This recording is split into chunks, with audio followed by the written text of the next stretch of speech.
Mana dah punya aku.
Undung.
Tes, tes.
Baik, langsung saja kita mulai.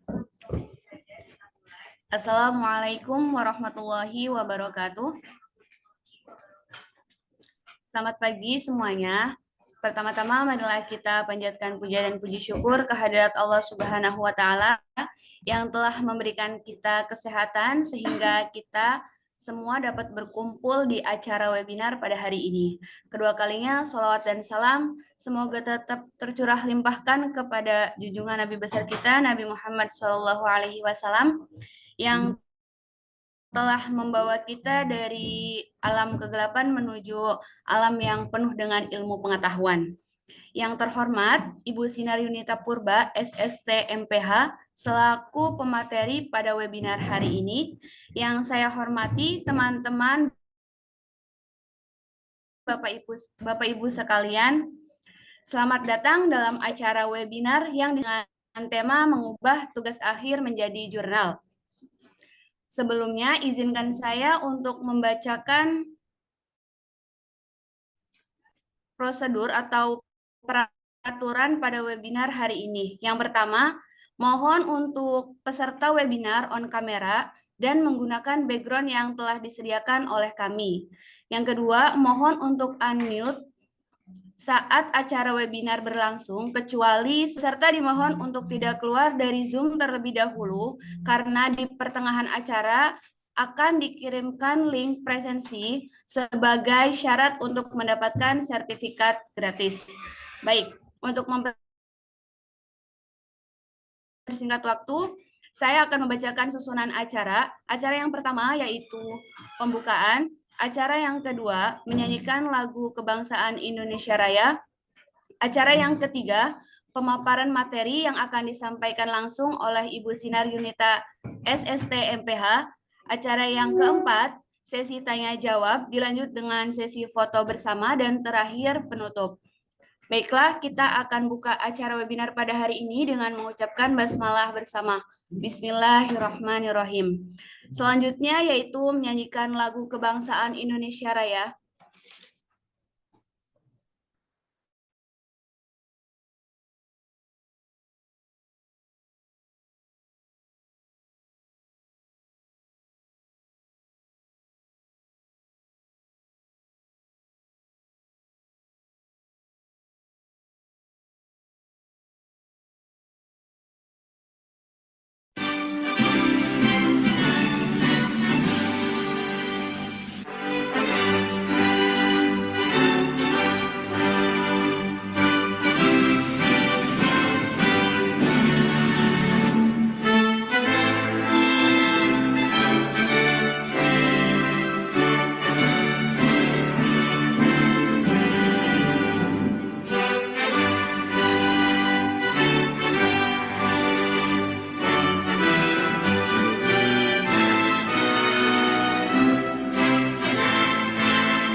Baik, acara selanjutnya yaitu pemaparan materi yang akan disampaikan langsung oleh Ibu Sinar Yunita Purba SST MPH Namun sebelum saya serahkan mikrofon ini kepada beliau, izinkan saya untuk membacakan CV beliau terlebih dahulu.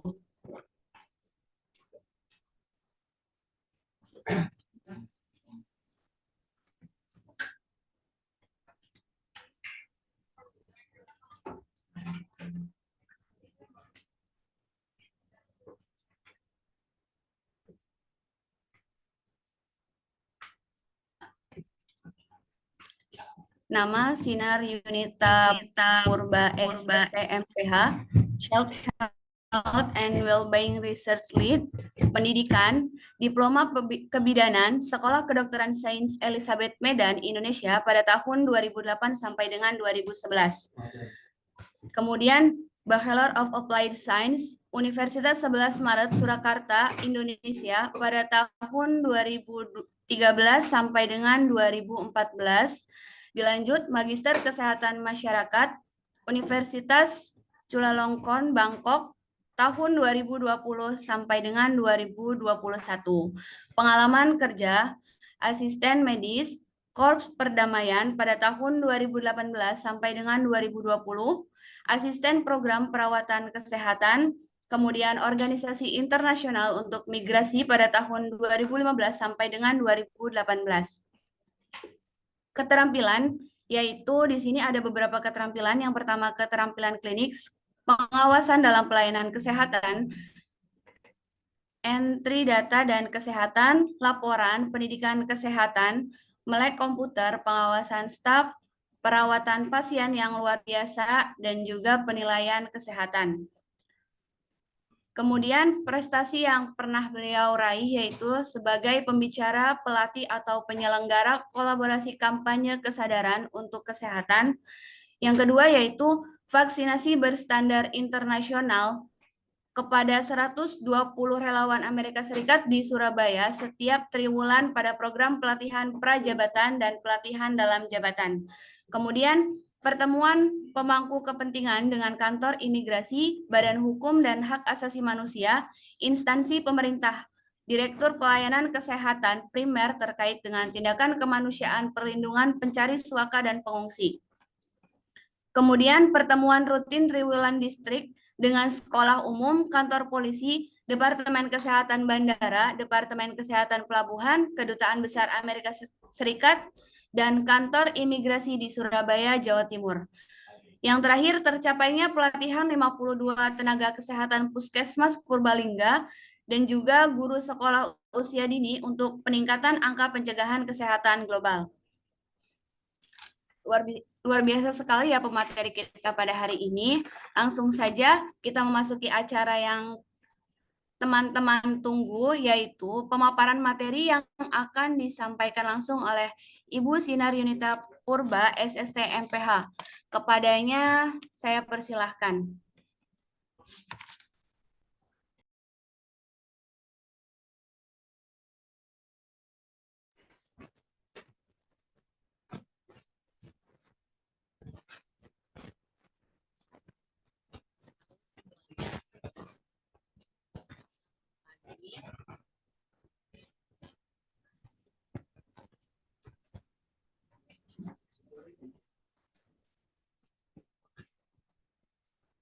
Selamat pagi semuanya. Halo Ibu. Suara saya tidak ada.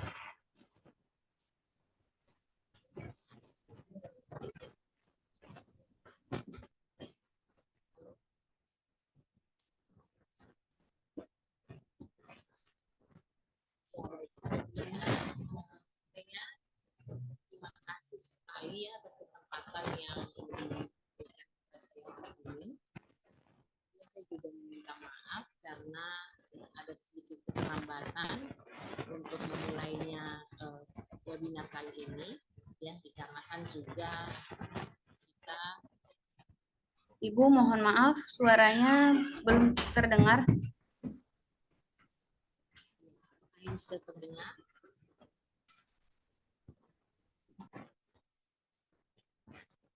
Suaranya kecil Ibu. Bagaimana dengan ini? Sudah dengar?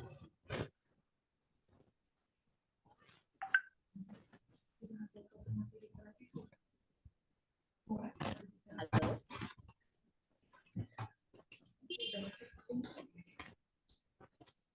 Halo, suaranya kurang jelas ya? Iya Ibu, tapi masih kecil. Juga ya. Kalau ini sudah jelas.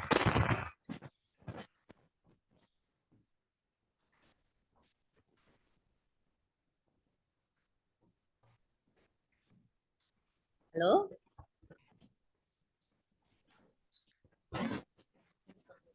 Masih kecil Ibu. bentar ya. Saya pastikan lagi setnya.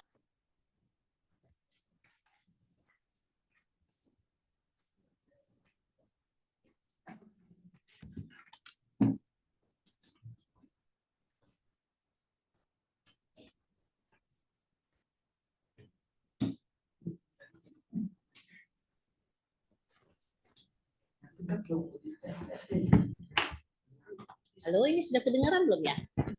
Iya, sudah Bu, sudah terdengar. Oke, berarti kan jaringan mungkin ya. Baik. Assalamualaikum warahmatullahi wabarakatuh. Ya, selamat pagi. Waalaikumsalam warahmatullahi wabarakatuh. Selamat pagi untuk Bapak dan Ibu peserta ini. Terima kasih sekali saya diberikan waktu dan tempat untuk webinar ini. Pengetahuan ya, dan wawasan mengenai cara mengubah tugas akhir menjadi artikel jurnal. Nah, itu yang akan kita bahas hari ini. Saya juga ingin minta maaf kepada Mbak Tuti dan juga teman-teman dari Kotak Tulis beserta dengan Bapak Ibu peserta webinar karena ada sedikit keterlambatan berhubung hari ini juga masih jam kerja begitu ya, jadi kita berusaha untuk menjeda waktu agar kita bisa menyelenggarakan webinar ini. Ya, baik. Sekali lagi terima kasih dan langsung saja saya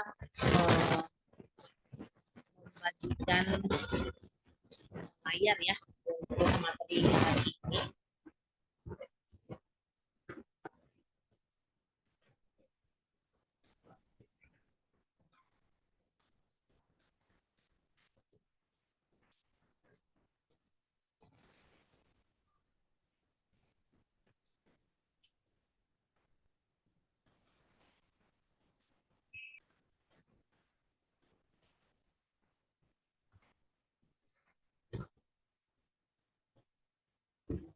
Ya,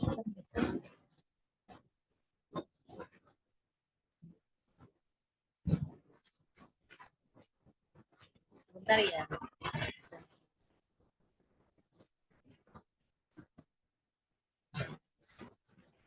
Mungkin Mbak Tuti boleh bantu saya siap tahu dari sana lebih lancar ya share screen-nya seperti yang kemarin Mbak.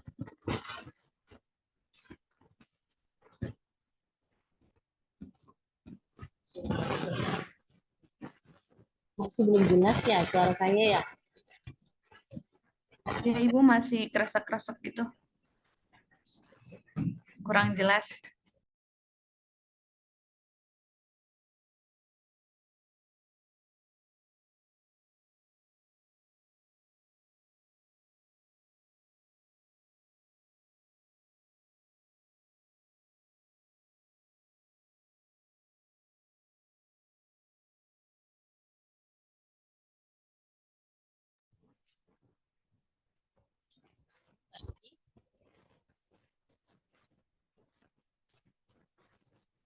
Suara ini sudah oke belum ya? Gimana Ibu? Kalau suara saya seperti ini sudah oke atau masih ada kesek-kesek juga? Masih ada kresek-kreseknya Bu. Kalau suaranya mati-mati ya. Saya coba saya coba ganti device dulu ya, coba ya. Coba dari sudah cukup jelas katanya ya. Kita lanjut aja mungkin ya Mbak Tuti ya. Dari sini ya. Iya boleh Ibu. Share screen. Jadi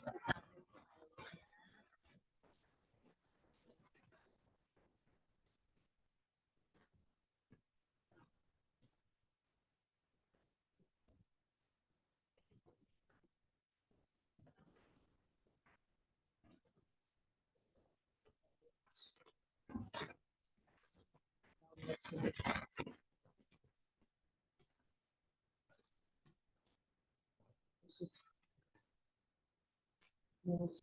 ya.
Ini udah kelihatan belum ya?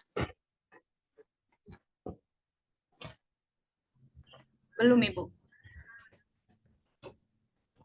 Kalau yang ini sudah kelihatan belum? Sudah kelihatan. Sudah. Kenalan ya, benar ya, Mbak Tuti ya?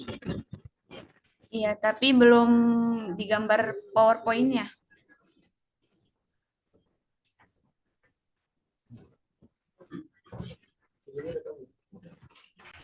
Screen yang sharing yang mana ya?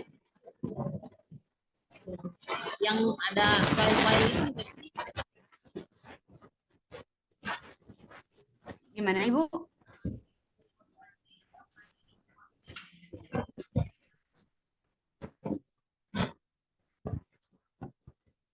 Mbak Tuti, saya mohon izin. Sekiranya saya bisa dibantu. Coba ya, kita coba ya. Ini sudah kelihatan belum ya? Sudah kelihatan, Bu?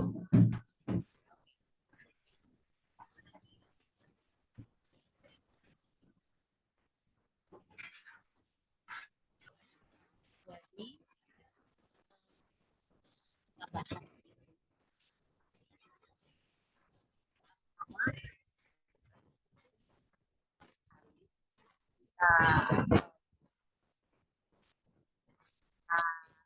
ini ya sebagai siswa tingkat akhir juga akademisi atau juga bapak dan ibu yang ingin meneruskan kadernya menjadi seorang peneliti. Dasarnya kita menjadi seorang peneliti ataupun akademisi tentu karena kita memiliki salah satu tugas akhir yang bisa dilakukan oleh fakultas atau kampus tempat kita melanjutkan pendidikan tinggi begitu. Jadi pada dasarnya jurnal artikel pertama kita dalam hidup itu adalah tugas akhir tersebut seperti itu. Tugas akhir ini ada skripsi, ada tugas akhir LPA atau juga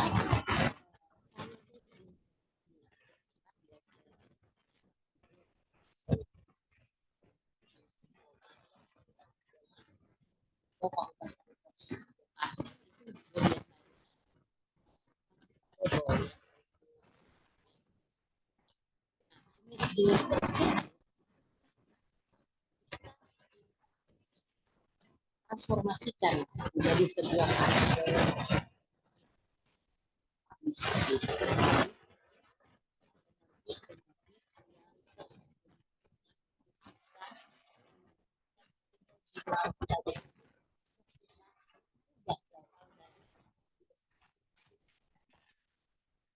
jadi itu dulu yang pertama kita harus ketahui ya, bahwa tugas akhir itu bisa kita transformasikan menjadi artikel jurnal. Nah, requirement-nya apa saja begitu, syaratnya apa saja. Nah, itu yang akan kita ketahui hari ini. Jadi transformasi hasil karya tugas akhir adalah proses penting ya dalam dunia akademik ya.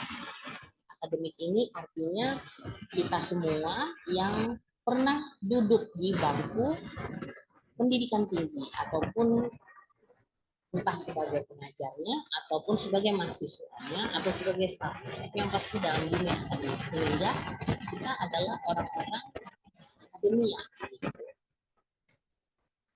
Nah, ini memperbolehkan peneliti berkolaborasi ya sehingga penemuan mereka dapat dikenal lebih luas oleh masyarakat.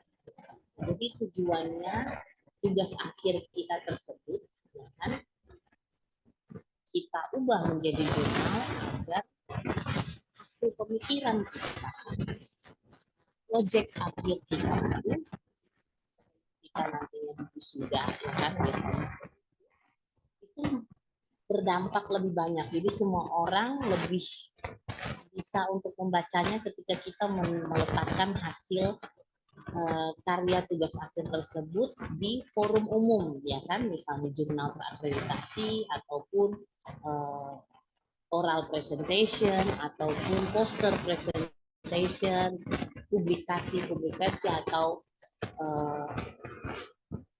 publikasi yang sifatnya nasional, lokal ataupun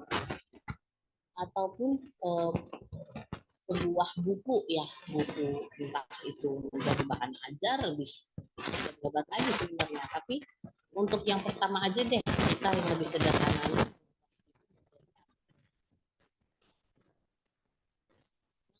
bisa kita kolaborasikan itu siapa saja ya.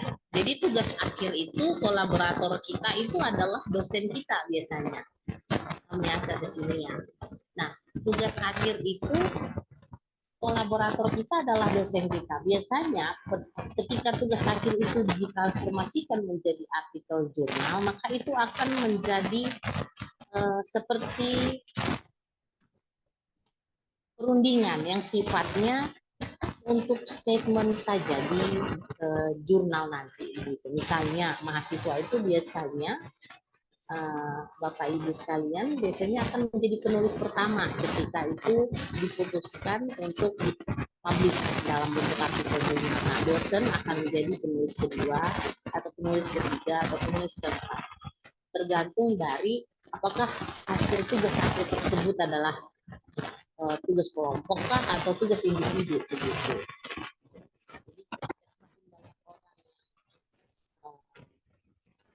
Berkecimpung dalam tugas akhir tersebut, maka itu akan menjadi lebih banyak lagi kolaboratornya seperti itu, dan itu sangat membantu sebenarnya kolaborator itu sangat membantu. Jadi dibanding dengan peneliti yang hanya tunggal ya, dibanding dengan peneliti yang punya kolaborator itu dampaknya itu lebih luas yang melakukan kolaborasi. Yang akan kita lihat selanjutnya ya, setelah kita mengetahui syarat-syarat tugas akhir, macam-macam tugas akhir itu apa saja. Ini kalau kita bicara tentang syarat tugas akhir, maka kita berbicara tentang itu harus sudah proses revisi, proses persetujuan dari supervisor. Supervisor ini bisa supervisor kita atau supervisor yang notabene adalah dosen kita, ya kan? Jadi sudah di-approve dulu oleh mereka, kemudian tugas akhir yang tadi sifatnya hanya untuk supaya kita bisa wisuda, supaya kita bisa menyelesaikan sekian SKS, ya kan? Portofolio kita dalam tugas sebagai mahasiswa itu bisa lengkap begitu. Kemudian dengan adanya niat kita untuk mengubah itu menjadi sebuah artikel, itu akan menjadi poin yang lebih baik lagi. Kita lihat seperti apa ini.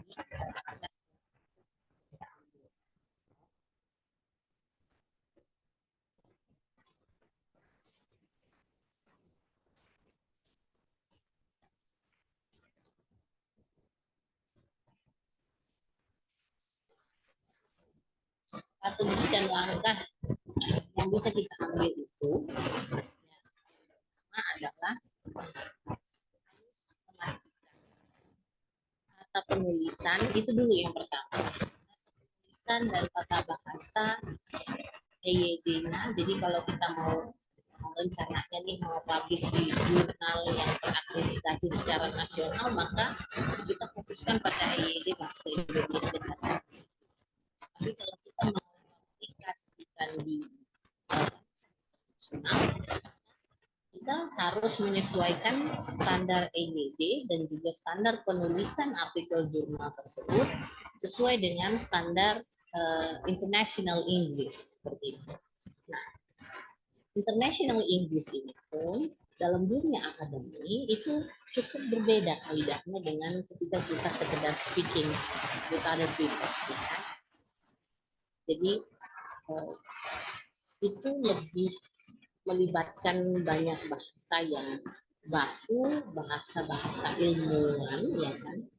Bahasa-bahasa yang sangat cendekia untuk kita harus puas. Itu dulu. Jadi strategi yang pertama adalah memastikan tugas akhir kita itu ya sudah diatur, lalu kemudian kita punya bekal nih, kita harus tahu kaidah penulisan yang benar seperti apa untuk menulis sebuah artikel jurnal. Nah, berbicara tentang kaidah artikel jurnal saat ini sudah banyak sekali jurnal-jurnal yang terakreditasi ya publikasi itu sudah mempunyai format tersendiri ya itu mereka punya template tersendiri di dalam link website mereka masing-masing. Jadi zaman sekarang sudah fully online. Jadi we are capable to reach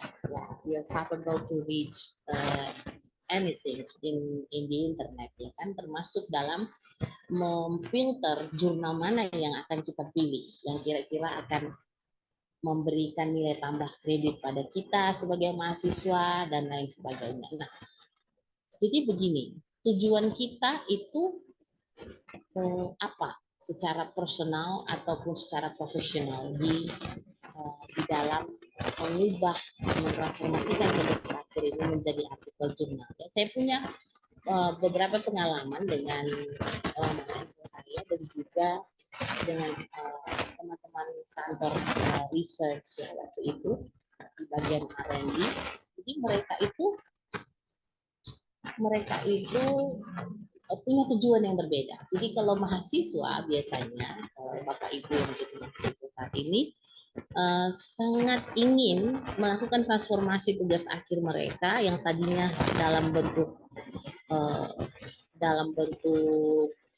format lembar tugas akhir worksheet kah seperti itu atau karya tulis ilmiah kah ya kan yang bertebal-tebal halaman itu yang sekian puluh halaman itu. Nah, mereka sangat ingin bisa mempublikasikan itu agar itu menjadi nilai tambah kredit mereka ketika mereka ingin melanjutkan pasca sarjana atau melanjutkan jenjang doktor di masa itu. Dan itu memang akan sangat membantu. Itu yang pertama. Dan yang kedua, saya mengamati bahwa saat ini untuk menjadi seorang akademis ini buat Bapak Ibu mahasiswa yang punya cita-cita untuk menjadi seorang akademisi, tenaga pengajar, di luar negeri atau negeri, maka ketika kita memiliki jurnal yang kita memiliki artikel yang terpublish ya, itu menambah portofolio di situ. Bahkan saat ini perhatikan ya badan research untuk inovasi nasional itu badan riset itu mengharuskan para pelamarnya, para kandidatnya untuk memiliki artikel yang terpublikasi di dunia internasional untuk selevel dengan Scopus seperti itu. Dan itu minimal 2 ya untuk jenjang master. Tapi untuk doktoral satu saja boleh. Saya kurang paham karena itu akan update terus kan sesuai dengan perkembangan populasi saat ini seperti itu. Jadi hal-hal seperti itu mari kita buka pikiran kita kembali untuk melihat peluang-peluang seperti itu. Jadi ini hal yang sangat penting untuk kita pertimbangkan gitu ya. Jadi itu langkah dan strategi. Jadi kita tahu tujuan apa kita mentransformasikan tugas kita itu ya. Tapi kita tidak hanya sekedar agar bisa lulus dan sudah ya, tapi lebih daripada itu ya. Karena bagaimanapun Indonesia saat ini itu angka ranking di PIS itu cukup mencengangkan ya, karena kita cukup memiliki PR untuk menyelesaikan masalah literasi di Indonesia. Ternyata penyebabnya salah satunya adalah kurangnya jumlah artikel, kurangnya jumlah jurnal yang terpublish oleh warga Indonesia di kancah internasional maupun di tingkat nasional seperti itu. Jadi ketika kita melek literasi, jadi salah satu indikatornya adalah itu, banyaknya artikel yang terpublikasi. Nah, itu yang menjadi wawasan kita agar kita renungkan. Ya. Saya harap generasi kita selanjutnya generasi muda seperti Bapak dan Ibu, teman-teman pematulis semuanya tetap senantiasa termotivasi untuk menghasilkan tugas akhir yang berkualitas sehingga itulah yang untuk artikel jurnal.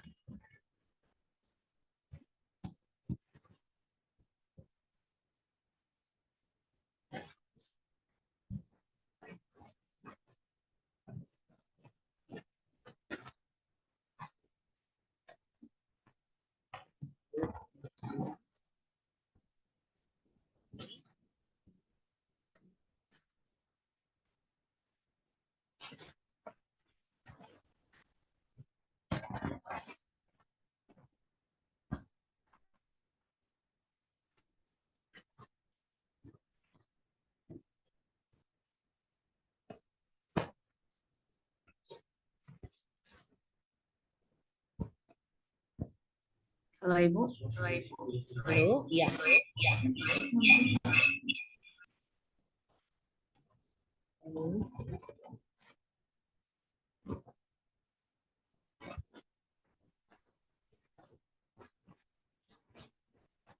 Ini dia. Jadi ini format jurnal yang tadi saya katakan ya. Format jurnal setiap jurnal yang terakreditasi ya, website itu mereka punya template yang seringkali terlihat berbeda. Namun sebenarnya itu secara internasional atau secara nasional itu punya standar yang sama. Sehingga kita ketika berbicara tentang teknologi, artinya ada sistem inovasi dan teknologi yang senantiasa dikembangkan dalam sebuah device untuk menampung artikel yang disubmit dari sekian ribu orang, dari sekian banyak masyarakat begitu. Sehingga dengan adanya inovasi dan teknologi yang setiap device itu berbeda, maka menghasilkan sedikit perbedaan di bagian template ketika kita mensubmit itu saja sebenarnya. Jadi tokonya itu, kemudian ukuran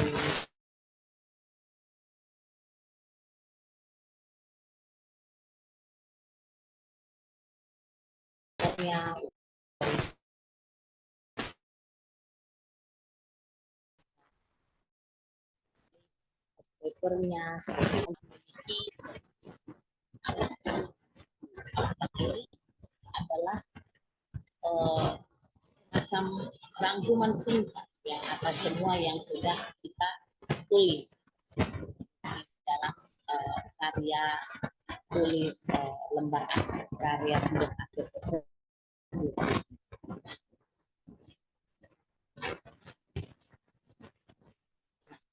struktur artikel jurnal itu tadi yang saya katakan, ya, di dalamnya termasuk abstrak ini semacam rangkuman, ya, rangkuman yang di dalamnya terdapat bagian dari introduction, ya, atau pengenalan, kemudian metode ini kalau kita melakukan penelitian pada lembar tugas akhir tersebut, ya kan, kita bisa tuliskan metodenya. Misalnya lembar tugas akhir itu katakanlah sebuah proyek, ya, proyek di komunitas, ya. Proyek ini misalnya kita melakukan community service deh misalnya. Nah, metodenya apa? Berarti melakukan project based learning, ya, yang didasarkan pada community service seperti itu. Pada berapa populasi, nah itu tuliskan di metodologi seperti itu. Kemudian hasil dari community service tersebut apa? Nah, seperti itu, ya. Kemudian pembahasan dan diskusi. Pembahasan ini berbarengan dengan diskusi, hanya sedikit berbeda istilah saja. Ketika kita ingin mensubmit artikel tersebut di jurnal tertentu. Jadi ini hanya perbedaan istilah, tapi artinya definisinya tetap sama, ya. Jadi pembahasan ini membahas tentang apa yang kita lakukan pada tugas akhir tersebut, ya. Apa yang kita lakukan itu sudah menjawab permasalahan atau belum? Kira-kira seperti itu. Sudah menjawab tantangan yang ada di sekitar kita atau belum? Kira-kira seperti itu. Nah, jika belum menjawab, maka kita tuliskan kira-kira kenapa itu belum menjawab. Mungkin kita memerlukan lebih banyak waktu lagi untuk menjelaskan, atau kita perlu lebih banyak waktu lagi untuk mengumpulkan dana untuk melakukan proyek dengan dampak yang lebih besar misalnya, agar kita bisa melihat dampak kesimpulan dari tugas akhir itu menjadi banyak sekali. Kira-kira ini nanti muaranya pada kesimpulan biasanya di bagian akhir, ya. Apakah community service yang kita lakukan, apakah tugas akhir yang kita lakukan ini, ya, sudah membantu masyarakat target atau belum? Kira-kira seperti itu.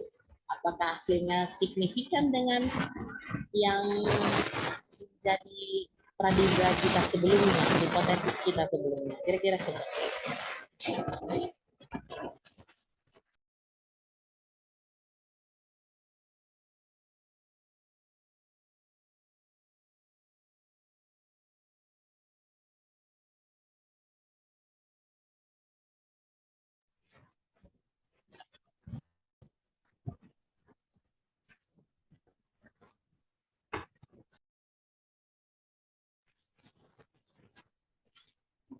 Kemudian dari struktur tulis ubah dari tugas akhir, yang perlu kita ingat adalah kita harus memiliki fokus yang jelas ketika menuliskan artikel. Kita mengubah tugas akhir tersebut menjadi sebuah artikel, kita memiliki fokus yang jelas.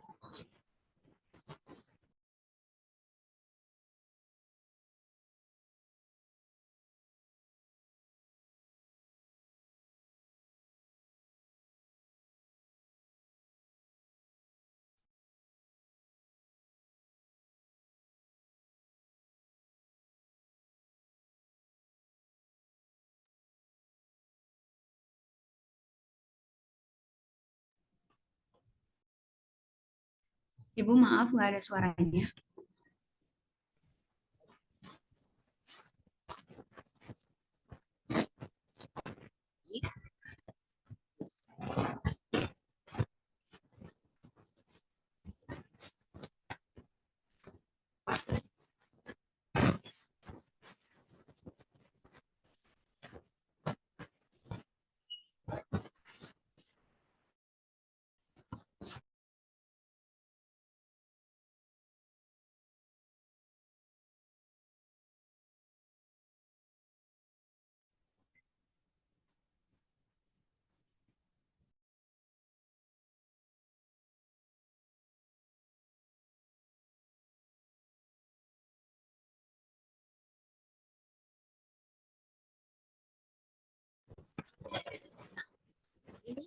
adalah bahasa akademik ya. Tadi sekilas sudah saya jelaskan bahwa penggunaan bahasa akademik itu harus tepat sehingga kita akan ya, dalam menerbitkan. Caranya bagaimana supaya kita bisa menggunakan bahasa akademik dengan semestinya? Ya, caranya adalah tentu dengan pendampingan. Artinya ketika kita menuliskan artikel ya dari tugas akhir tersebut, sebaiknya kita berdiskusi dengan profesional seperti dosen ataupun para researcher yang kalian ketahui, yang Bapak Ibu ketahui. Tapi jika pun tidak ada ya orang-orang terdekat yang mungkin memiliki wawasan yang lebih luas atau mengalami pengalaman yang sebelumnya sudah pernah dalam penulisan artikel jurnal, itu lebih baik juga. Jadi kita boleh sekali untuk mengautentikasi buat tulisan yang original dari hasil pemikiran kita sendiri, tapi kita boleh sebelum kita publish kita mintakan pendapat dari orang terdekat yang kita yakini bahwa beliau bisa memberikan masukan pengalaman secara language ya, itu bisa.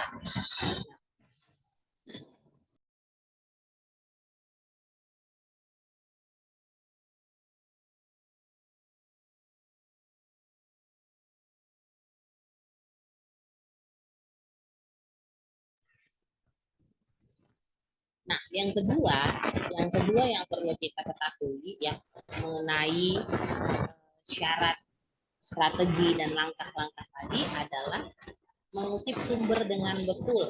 Artinya orisinalitas yang tadi saya katakan,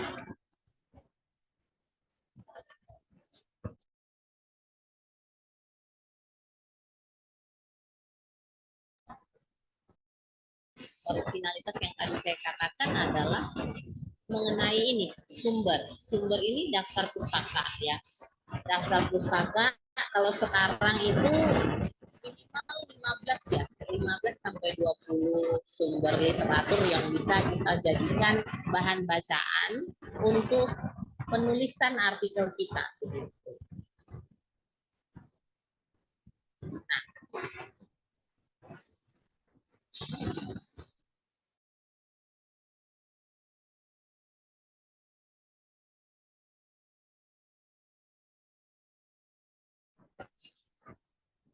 Ini kita lakukan untuk menghindari plagiarisme. Artinya ada beberapa aplikasi yang cukup kita kenal. Kalau Bapak dan Ibu pernah mendengarnya ya, namanya Turnitin. Turnitin ini sangat akrab sekali dengan kita para peneliti maupun para akademisi maupun para Bapak dan Ibu mahasiswa. Artinya Turnitin ini biasanya dimiliki oleh sebuah lembaga, dibeli oleh sebuah lembaga lisensinya untuk membantu sebuah lembaga institusi atau lembaga jurnal terakreditasi untuk membantu menyaring artikel yang sudah sesuai dengan kaidah, di mana salah satu kaidah artikel jurnal yang baik adalah memiliki tingkat keaslian, tingkat orisinalitasen yang di bawah 20% ya saat ini. Atas dia di bawah angka itu sudah baik. Tapi kalau di dunia internasional ya, dunia internasional itu saat ini sudah di angka 10 sampai 15%. Itu baru dikatakan jurnal artikel yang baik. Ini sangat penting sekali karena ketika kita melakukan budaya copy paste, ketika kita menulis sebuah artikel, transformasi tugas akhir menjadi artikel, kita akan ketahuan kalau kita punya budaya copy paste tersebut dengan hasil scanning dari fitur printing itu. Caranya bagaimana? Ya, ketika kita membaca sebuah literatur yang berkaitan dengan tugas akhir kita yang akan mendukung bab 2 ya, tinjauan teoritis kita, ya kan, yang akan mendukung kita untuk menuliskan bagian pembahasan, ya kan. Nah, ketika kita menemukan sumber-sumber literatur tersebut, maka kita menuliskannya itu kita menuliskan sendiri. Jadi bukan copy dan paste, bukan. Tapi kita menuliskan sendiri dengan bahasa akademik, bahasa baku yang bisa dipergunakan di forum umum pada kancah universitas. Seperti itu, pada kancah lembaga-lembaga yang resmi, begitu.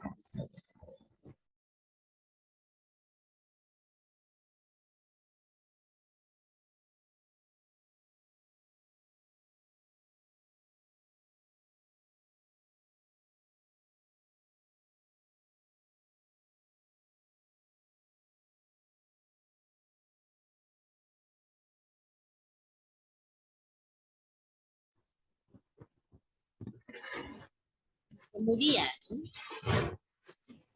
nah ini tadi yang saya katakan ya. Jadi sebelum kita memutuskan untuk mempublish artikel kita ini, sebelum kita merasa percaya diri, ada baiknya kita mempertimbangkan proofreading dari orang-orang sekitar kita, entah dari mahasiswa Bapak Ibu yang ada di tempat Bapak Ibu kerja, ataupun dosen yang kredibilitasnya juga bisa dipercaya begitu ya, secara personal maupun secara profesional. Itu adalah hal yang cukup penting untuk melakukan proofreading sebelum kita memutuskan untuk submit artikel.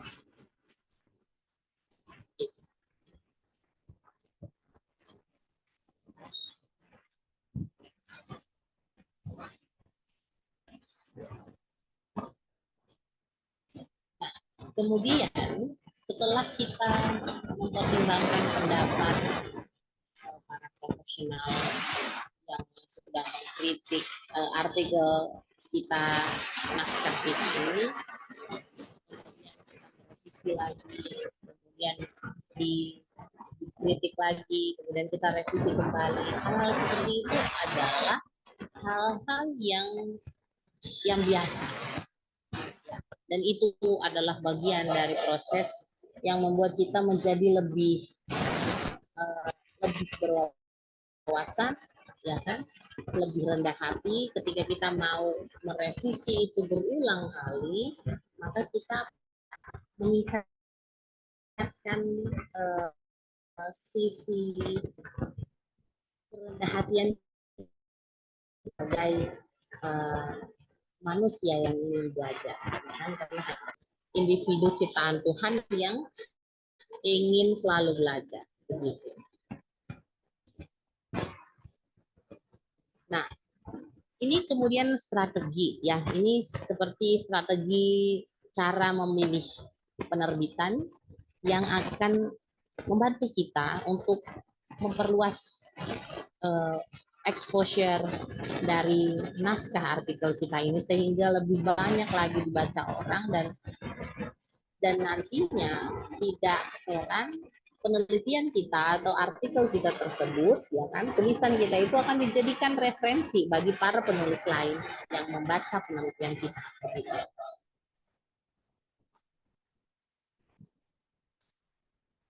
Maka kita merancang strategi ya, penerbitan mana yang akan kita pakai. Nah, tentunya kita harus banyak sekali membaca entah itu di website atau membaca dari pengalaman orang-orang di sekeliling kita yang melakukan penelitian lalu menuliskan artikel. Itu penting ya. Penerbitan yang kita pilih itu tentu harus kredibel.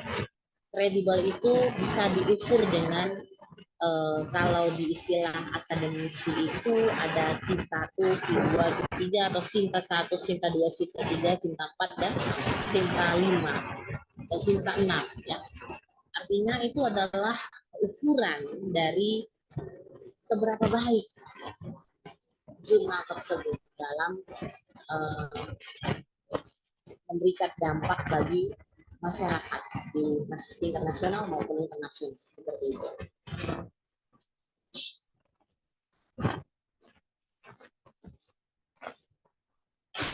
Kemudian ketika artikel kita sudah terbit ya, kita juga perlu kembali mengevaluasi diri ya.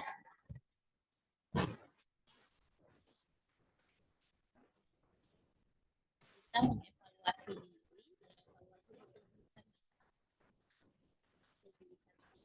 diri, kita lihat berdasarkan seberapa banyak orang yang melakukan citasi terhadap artikel yang sudah terbit tadi, begitu.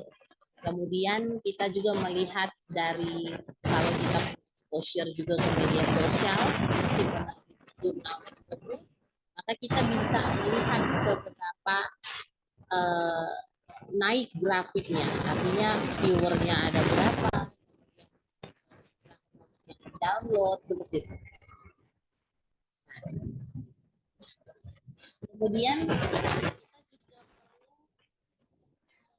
perlu ketika ada kritik atau review yang masuk dari pembaca penelitian kita.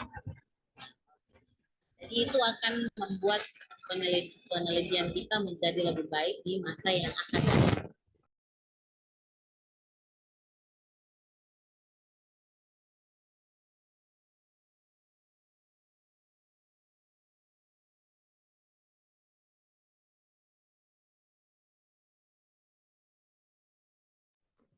Oke, sebelum kita masuk ke question and answer, saya ingin menyampaikan bagian terakhir ya. Ini sudah bagian kesimpulan ya.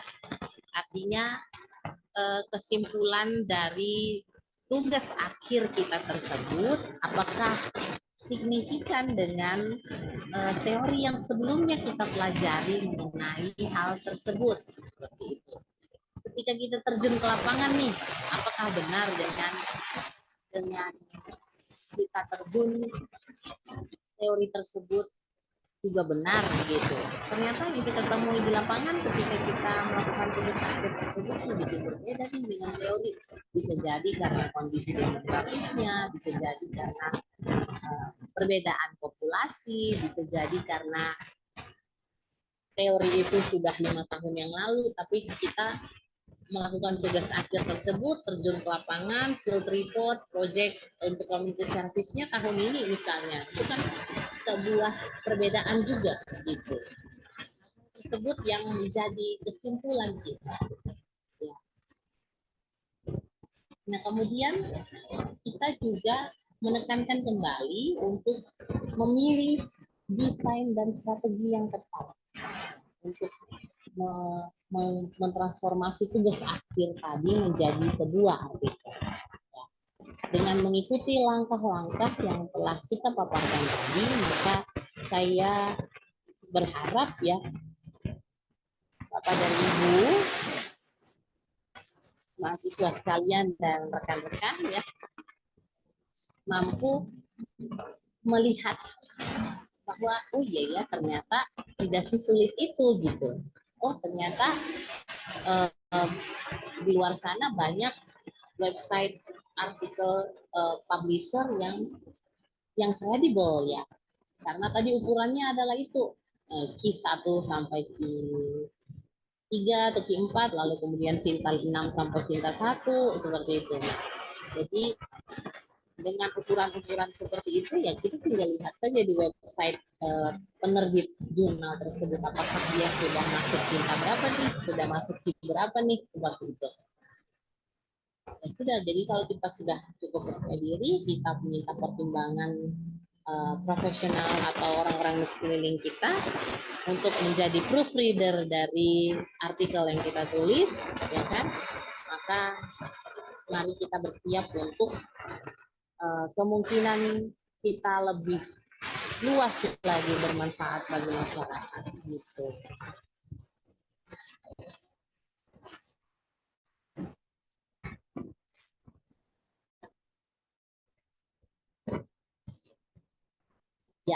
Baik, materi yang saya paparkan sekian ya banyaknya ya. Sebenarnya materi ini sangat dalam dan sangat luas sekali ya. Jadi yang kita pelajari ini mungkin saya katakan hal-hal yang general yang saya sengaja rancang untuk kita bisa berpikir bahwa oh ya ternyata tidak sesulit itu ya untuk mengubah tugas akhir menjadi sebuah artikel karena tadi standarnya sudah ada sebenarnya. Jadi tinggal kita memantapkan diri saja. Baik, saya serahkan kembali ke Mbak Tuti ya untuk sesi tanya jawab. Terima kasih. Baik, Ibu, terima kasih atas pemaparan materinya. Selanjutnya, kita akan memasuki sesi tanya jawab. Bagi teman-teman yang ingin bertanya terkait materi mengubah tugas akhir menjadi jurnal, silahkan untuk raise hand atau bisa bertanya via kolom chat.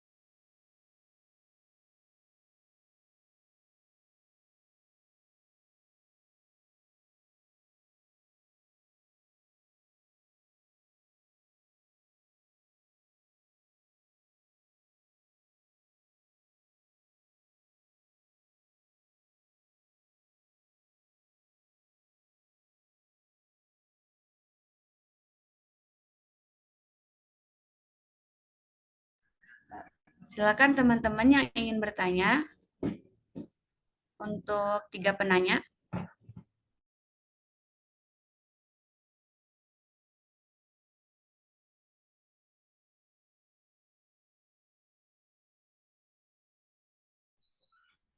Baik, silakan kepada Kak Muhammad Nabil Adiputra untuk memaparkan pertanyaannya.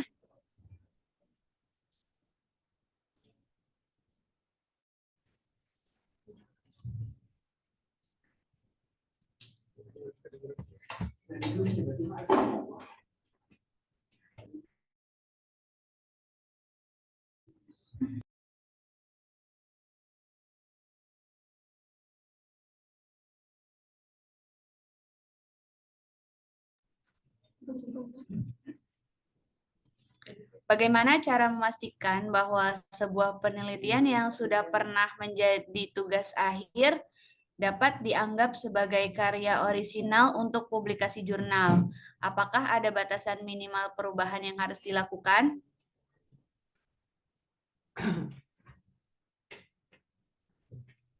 Silakan Ibu untuk menjawab pertanyaannya.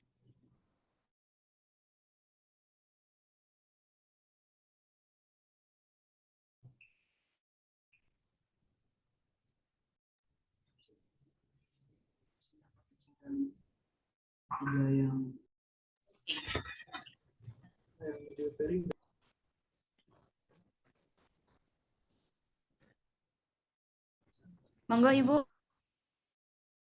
Ya, bisa dijawab untuk pertanyaannya. Pak Muhammad Nabil ya.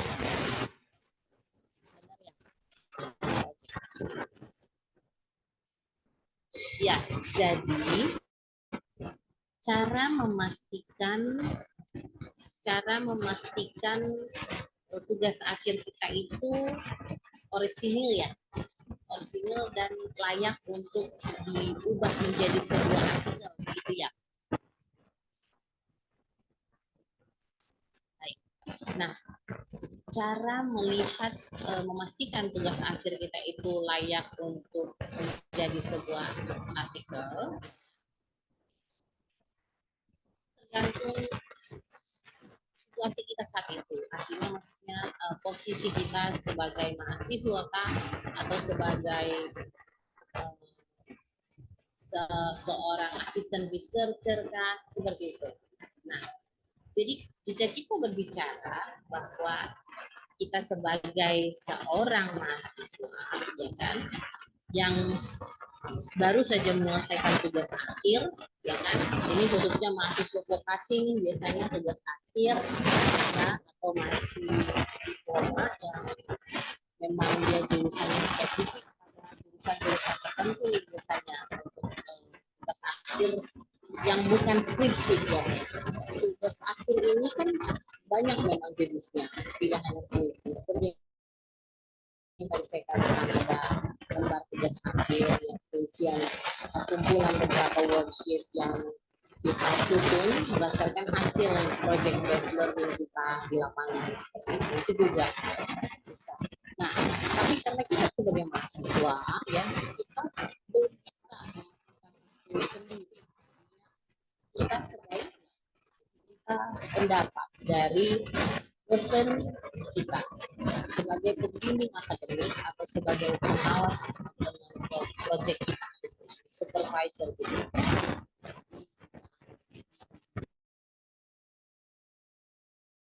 Kedua, di institusi kita. Jadi kita sebagai mahasiswa, pendapat mereka biasanya sebagai institusi yang kemudian memiliki otonominya sendiri. Artinya fokus pada bidang-bidang tertentu saja,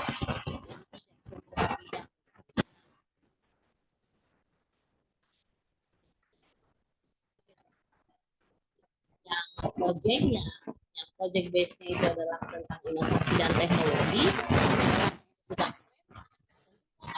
sebuah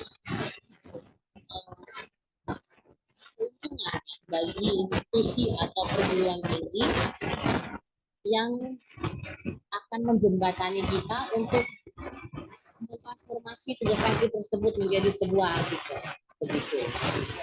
Nah, menjembataninya dalam bentuk apa? Mereka biasanya akan membantu kita, ya, merekomendasikan ya, jurnal terakreditasi mana yang sebaiknya kita pilih untuk kita submit menjadi kita submit artikel tersebut. Itu yang pertama. Yang kedua, mengenai standar penulisan, ya, standar kriteria tugas akhir yang seperti apa sih? Itu kembali kepada institusi penyelenggara tugas akhir kita tersebut. Ya. Gitu. Karena kita pun melakukan tugas akhir tentu sebagai satu kewajiban kita untuk biasanya menuntaskan pendidikan kita di perguruan tinggi tersebut atau di institusi tersebut. Kalau kita berbicara tentang asisten researcher, di mana asisten researcher juga kalau di pekerjaannya kadang-kadang dimintakan untuk membuat tugas akhir seperti itu, tapi dia sifatnya tentu bukan untuk akademik ya, tapi karena dia bekerja untuk meneliti dan meneliti. Jadi salah satu proyek itu adalah tugas akhir. Nah, tugas akhir ini bentuknya field report biasanya. Field report ini sama sebenarnya karena dia tidak berdiri sendiri di bawah institusi, ya kan? Maka dia harus meminta atau memintakan kopian standarnya seperti apa sih kira-kira kalau saya ingin mengajukan tugas akhir saya menjadi sebuah artikel yang terpublikasi. Gitu. Sudah jelas ya, Bapak Muhammad ya dan Mbak Tuti.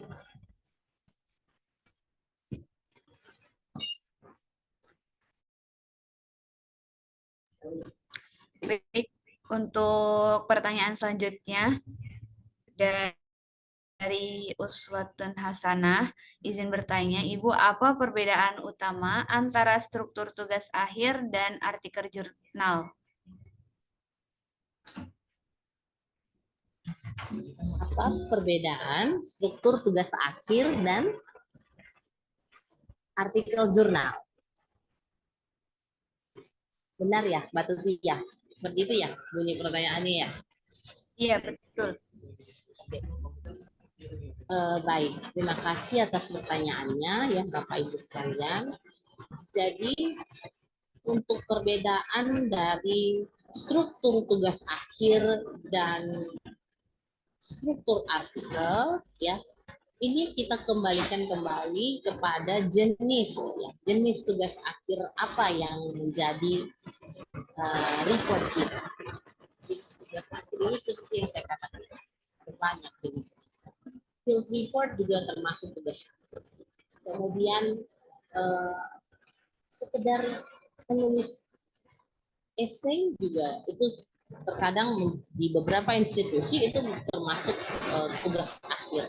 Ketika kita melaksanakan menulis essay tersebut, maka bisa jadi kita diloloskan dan wisuda seperti itu. Salah satu syarat wisuda ya. Atau bisa juga jenis tugas akhir tersebut seperti yang saya katakan tadi, project based learning ya, yang kemudian dikumpulkan dalam bentuk worksheet. Jadi lebih modern lagi. Dan ini diterapkan lebih banyak di luar negeri yang lebih fleksibel. Tapi intinya sama sebenarnya. Hal-hal tersebut adalah hasil karya kita, hasil pengabdian kita, hasil pemikiran kita yang bisa kita ubah menjadi artikel. Nah, struktur dari tugas akhir tersebut ya kembali lagi dengan jenisnya. Ya, kalau dia tugas akhirnya adalah skripsi, maka bab satunya pendahuluan, lalu bab 2 itu tinjauan teoritis, bab 3 itu metodologi, ya kan? Itu yang kemudian kita sebut dengan proposal seperti itu. Ketika proposalnya approve, ya, ketika diseminarkan dan berhasil memenuhi kaidah logis ya, dari sebuah proposal penelitian, maka kita berhak untuk melanjutkan proposal tersebut ke tingkat akhir sampai bab 6 ya kan, bab 4, bab 5, bab 6. Lalu kemudian daftar pustaka. Itu strukturnya. Nah, kalau struktur tugas akhir yang field report ya laporan lapangan. Laporan lapangan tentu kita akan menuliskan judul dulu ya kan, judulnya apa, di daerah mana kita melakukan visit lapangan tersebut ya kan, kemudian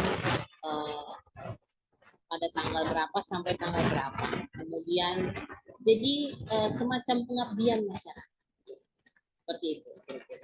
Itu di beberapa institusi ya dengan mengabdi saja, dengan melakukan pengabdian masyarakat pun ya kamu sudah bisa wisuda, ada yang begitu. Nah itu strukturnya beda lagi, ya kan? Beda lagi. Tapi sebenarnya definisinya sama aja.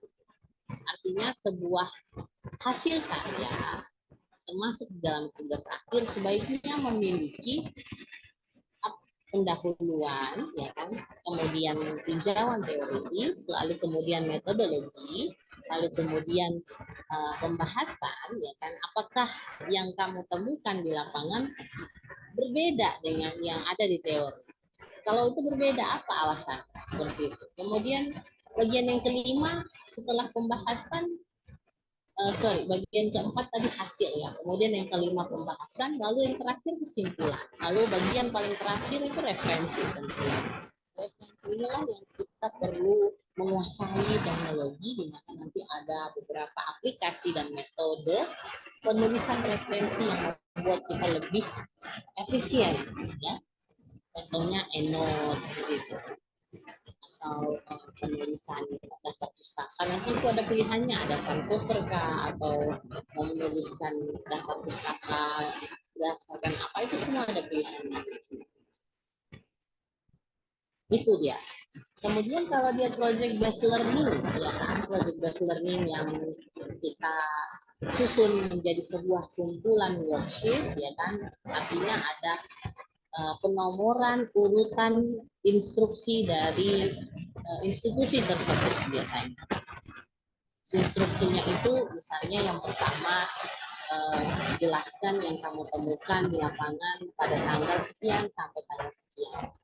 Lalu kita pada worksheet tersebut kita tulis seperti itu. kita tulis jawaban kita. Kemudian poin nomor 2-nya misalnya apakah yang dilakukan oleh target sasaran ketika kamu mencoba mengimplementasikan proyek kamu di sana. Nah, itu lagi kita jawab. Itu adalah project based learning di mana hasilnya adalah tulisan tangan kita yang dikumpulkan menjadi worksheet. Excel bisa, dalam bentuk Word juga bisa. Dan kita bisa transformasi lagi menjadi project seperti itu. Sudah kira-kira ada yang masih perlu kita pahami lagi, masih bisa, silakan. Satu lagi Ibu, pertanyaan terakhir. Yes. Silakan. Dari Nadia Hasanah, bagaimana cara mengatasi kemungkinan overlap antara tugas akhir yang dipublikasikan dan artikel jurnal yang akan diterbitkan? Bagaimana jika terjadi overlap antara tugas akhir yang dipublikasikan dan artikel jurnal yang akan diterbitkan? Iya. Saya ingin memastikan dulu apakah artikel jurnal yang akan dipublish ini adalah artikel yang sama yang berdasarkan transformasi dari tugas akhir tersebut.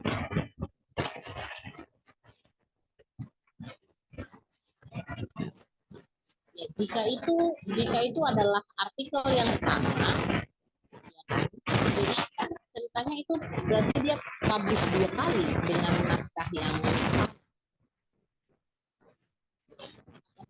pengertian dari Ananda Nadira atau yang kedua bisa jadi definisinya ini 2 artikel yang berbeda. Artinya ketika kita berbicara tentang tugas akhir yang kita transformasikan menjadi sebuah artikel, maka itu hasilnya adalah satu artikel jurnal. Satu artikel yang kita publish di jurnal. Oke. Kemudian kalau kita punya keinginan untuk mempublish artikel yang lain, maka itu akan menjadi artikel yang kedua, tentunya dengan penulisan kata tulis atau kalimat yang berbeda.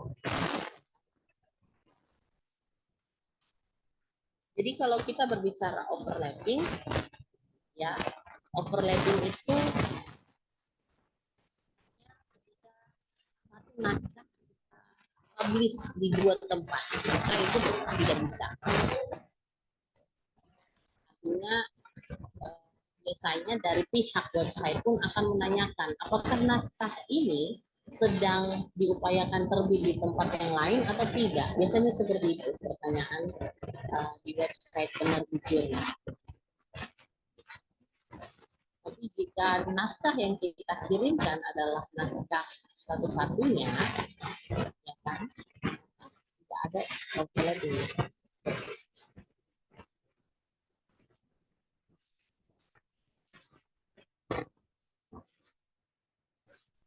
Gimana Mbak Titi, apakah kira-kira ada yang ingin dipahami bisa barangkali, dan juga Bapak Ibu mahasiswa sekalian?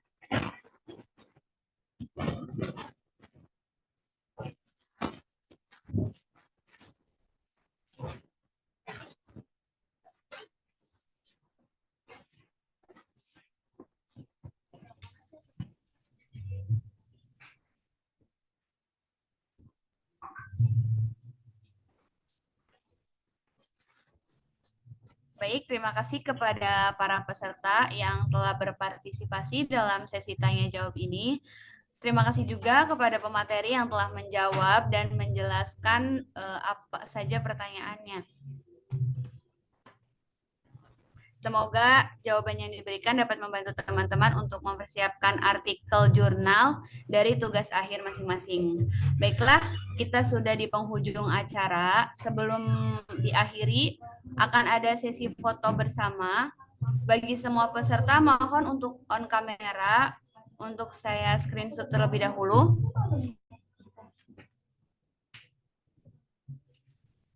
Baik, mulai saja untuk slide pertama, 3, 2, 1. Lanjut, slide kedua.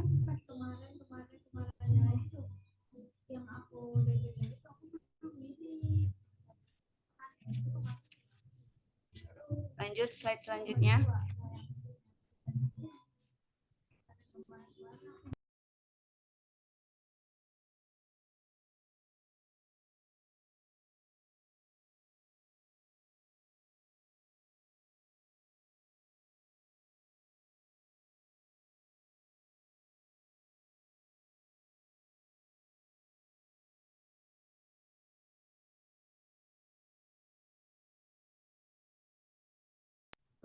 Baik, terima kasih kepada Bapak, Ibu, dan teman-teman sekalian yang telah berpartisipasi aktif dalam webinar pada hari ini. Semoga apa yang kita pelajari hari ini dapat mempermudah langkah kita untuk mengonversi tugas akhir menjadi jurnal. Untuk informasi selanjutnya terkait webinar atau publikasi jurnal, bisa langsung hubungi akun media sosial @kokatulis. Akhir kata, saya selaku moderator mohon maaf bila terdapat kesalahan. Terima kasih banyak atas perhatiannya dan juga partisipasinya. Sampai jumpa di acara webinar selanjutnya. Selamat siang. Wassalamualaikum warahmatullahi wabarakatuh. Waalaikumsalam warahmatullahi wabarakatuh. Terima Terima kasih, kasih, Kak. Bu Sinar.